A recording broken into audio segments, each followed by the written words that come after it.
Pemirsa, Amerika Serikat siap perang dengan Iran dalam 5 pekan ke depan. Iran membalas akan ladeni Amerika Serikat Israel untuk perang panjang.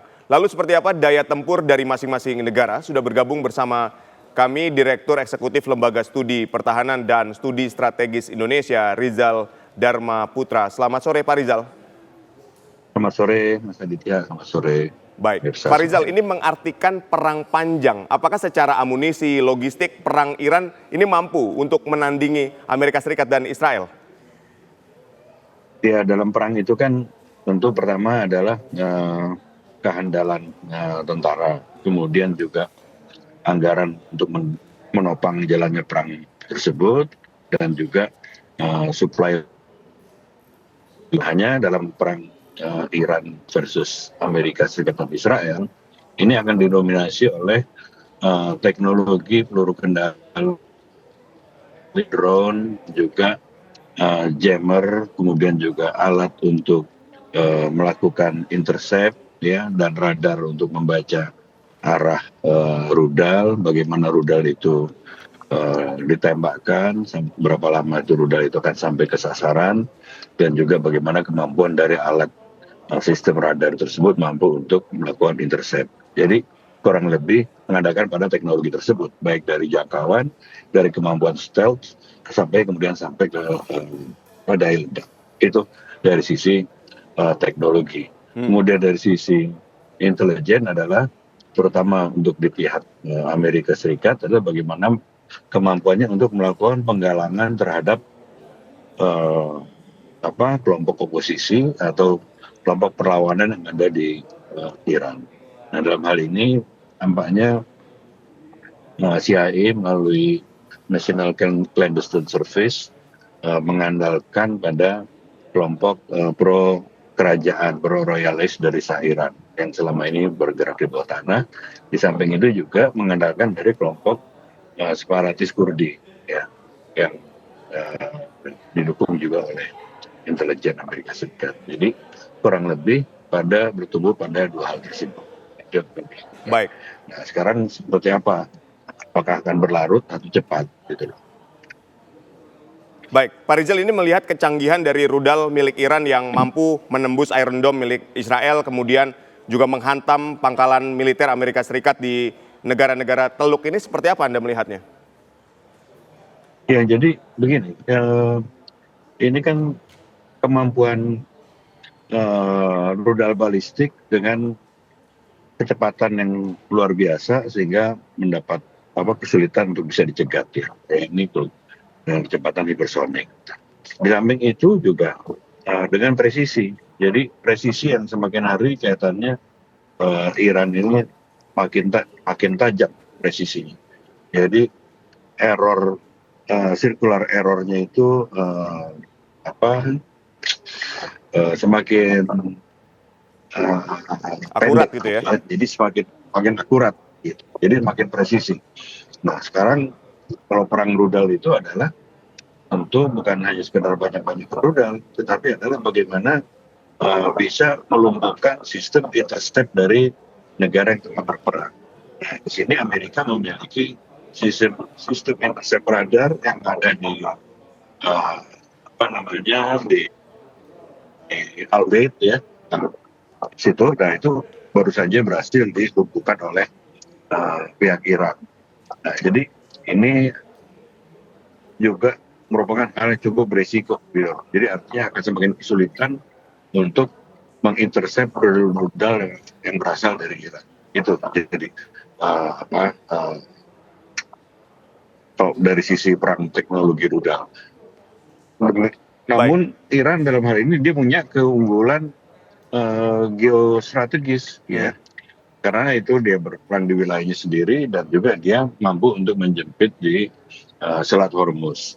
Jadi berbagai supply logistik dan kemudian juga bagaimana menurunkan nilai bergen dari negara-negara yang menjadi sekutu Amerika Serikat tampaknya akan dilakukan melalui Selat Hormuz tersebut, di samping mencoba untuk membangun ketakutan psikologis dari negara-negara yang selama ini memfasilitasi Amerika Serikat seperti Qatar dan Uni Emirat Arab. Dan Baik, kedua negara tersebut makanya ini masalah.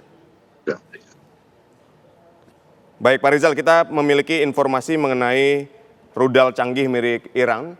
Serangan rudal dan roket tidak terbendung dari Amerika Serikat, Israel ke Teheran, Iran. Iran pun tidak gentar karena memiliki sejumlah rudal balistik canggih dengan hulu ledak penghancur. Berikut deretan rudal canggih Iran dan jangkauannya.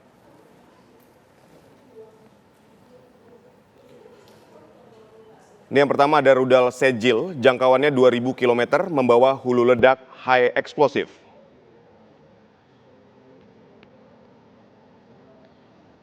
Kemudian ada rudal Emat, memiliki daya jangkau 1700 km. Ini merupakan rudal balistik jarak menengah dengan manuver yang presisi.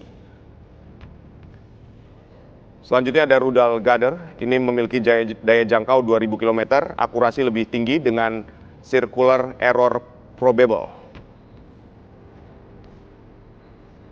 Berikutnya ada rudal Shahab 3, daya jangkaunya 1300 km, akurasi serangan presisi dengan kelengkapan hulu ledak. Selanjutnya ada rudal Khorramshahr, ini memiliki daya jangkau 2000 km, dapat membawa hulu ledak seberat 1800 kilo dan panjang 13 meter. Kemudian ada rudal Hofeizeh, ini memiliki daya jangkau 1350 km, rudal jelajah permukaan untuk serangan darat dengan presisi tinggi.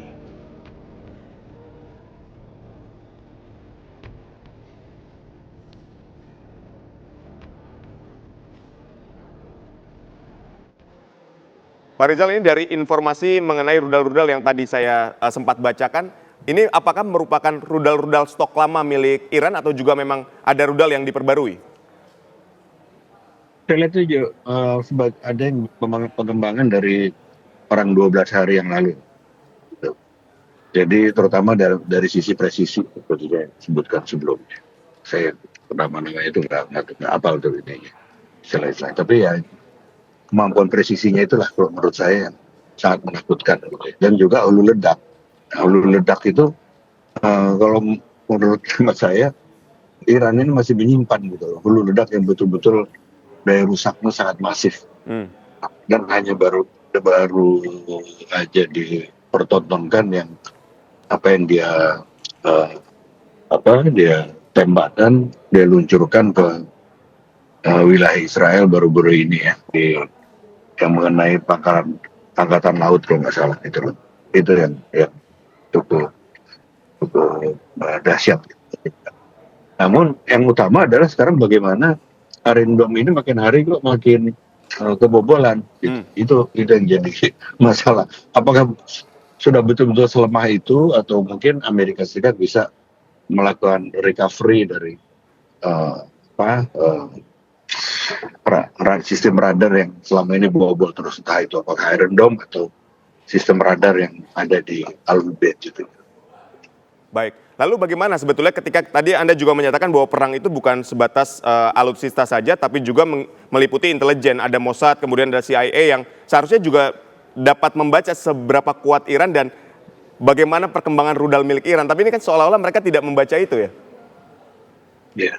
Ya kalau saya lihat begini, kalau dari sisi intelijen ya memang Iran ini banyak sekali kecolongan gitu, banyak defektor gitu beberapa kali yang kecocokan relasi karena berapa kali dari sejak setahun atau 2 tahun yang lalu kan beberapa pemimpin Iran itu berhasil dibunuh gitu oleh Israel ya, baik oleh serangan drone atau dibom dan lain-lain. Ini memang kelemahannya di situ. Demikian juga beberapa wilayah yang ada di Iran, terutama di Kurdi itu kan berhasil digalang oleh CIA. Demikian juga dengan kelompok-kelompok perlawanan juga berhasil digalang. Nah ini artinya juga faktor titik lemah Iran juga, hanya sampai sejauh mana Iran ini bisa mengatasi hal tersebut. Memang setelah perang 12 hari, kalau saya lihat itu kelompok perlawanan atau kelompok yang bergerak di bawah tanah yang selama ini digalang baik oleh Israel, Mossad maupun Amerika, itu berhasil sebagian besar diringkus. Nah ini juga artinya ya menarik gitu loh. Jadi ini perpaduan antara permainan intelijen dengan teknologi tingkat tinggi, ya ini peluru kendali dan drone. Baik. Lalu ketika kita melihat deretan rudal roket yang ditembakkan baik dari Amerika Serikat, Israel ke Iran maupun Iran ke Amerika Serikat dan Israel ini, apakah sudah dalam kekuatan yang maksimal atau ini masih sebetulnya masih ditahan, masih ada kekuatan yang jauh lebih besar? Saya lihat masih ada kekuatan lebih besar, terutama dalam melepaskan rudal dengan hulu ledak yang memiliki kemampuan untuk merusak yang sangat masif gitu lah. Kalau kita nggak mau mengatakan itu senjata pemusnah yang cukup dahsyat gitu lah, kita nggak bisa bilang pemusnah massal, senjata pemusnah yang cukup dahsyat. Nah, saya pikir itu belum dilepas gitu. Jadi ini hanya jadi kelihatannya ini masih bagaimana perang, bagaimana coba untuk menggiring ke meja perundingan. Amerika Serikat ingin menggiring Iran ke meja perundingan dengan membunuh para pimpinan negara tersebut. Sementara Iran ingin menggiring Amerika Serikat dan Israel ke meja perundingan dengan cara membangun ketakutan atau serangan psikologis terhadap negara-negara sekutu Amerika Serikat di wilayah tersebut, terutama Qatar dan Uni Emirat Arab ya. Dua negara tersebut sangat tidak memiliki resistensi untuk melakukan peperangan, apalagi peperangan jangka panjang. Dan juga kenapa Dubai itu menjadi sasaran serangan, karena Dubai itu sebagai pusat finansial terbesar di Timur Tengah, akan terasa sekali dampaknya. Demikian juga penutupan Selat Hormuz, itu juga bagian dari upaya Iran untuk bagaimana dunia internasional akan mendesak Amerika Serikat untuk maju ke meja perundingan. Jadi masing-masing memiliki kartu bagaimana caranya mendorong atau memaksa pihak-pihak lawan itu untuk maju ke meja perundingan. Sekarang dengan cara melemahkan seperti apa? Siapa yang akan lebih unggul dalam saling melemahkan tersebut? Baik. Jadi kalau saya belum lihat ini menjadi ke arah perang penihilan, annihilation war itu belum sampai ke arah sana. Menurut saya ini masih berupa perang untuk memperlemah bargaining position baik dari Iran maupun dari Israel dan Amerika Serikat. Baik. Ketika kita berbicara Donald Trump menyatakan bahwa dia siap melayani Iran selama 5 pekan. Kemudian Iran juga tidak mau kalah, istilahnya kayak lu jual gue beli, Iran menegaskan kembali kan. Artinya dia juga siap memberikan perang panjang untuk Amerika Serikat dan Israel. Ini apa kalau maknanya? 5 pekan itu enggak. Kalau 5 pekan itu sebentar itu. Jadi artinya semakin lama Iran itu bertahan, maka Amerika itu akan lemah. Gitu loh, kemampuannya untuk melakukan tekanan terhadap Iran. Semakin cepat Amerika Serikat bisa menyelesaikan perang, tentu itu lebih baik buat Amerika Serikat. Gitu. Seperti misalnya kalau misalnya kita aja nyimpang dikit, apa yang terjadi perang Rusia Ukraina itu perang yang berkepanjangan. Itu akan dihindari perang berkepanjangan seperti itu oleh Amerika Serikat. Baik. Setiap negara agresor akan berusaha secepat mungkin menyelesaikan peperangan. Semakin lama dia potensi untuk terkuras sumber dayanya itu semakin besar. Baik. Tapi dengan terbunuhnya Imam Besar Ayatullah Ali Khamenei, ini apakah Irannya akan naik ke meja perundingan, sedangkan itu ditolak mentah-mentah oleh Iran bahwa dia tidak akan berunding, dia ingin Amerika Serikat meninggalkan negara-negara Teluk, kemudian juga Israel ratalah dengan tanah. Ini kan slogan yang disampaikan oleh Iran begitu ya. Apakah Anda akan melihat bahwa perang ini akan berlangsung dalam jangka waktu yang panjang, Pak Rizal? Ya kalau kita lihat kan mereka cepat sekali gitu melakukan transisi kepemimpinannya, terutama dalam masa-masa darurat seperti ini.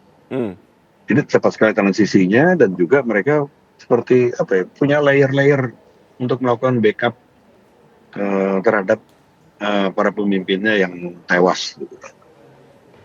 Jadi ini mungkin salah satu hal yang agak di luar perhitungan dari Amerika Serikat.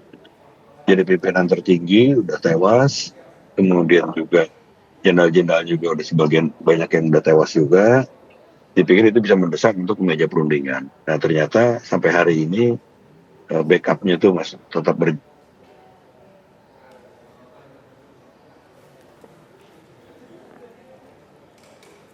Baik, Terima kasih Pak Rizal Dharma telah berdialog bersama kami. Sehat dan sukses selalu untuk Anda.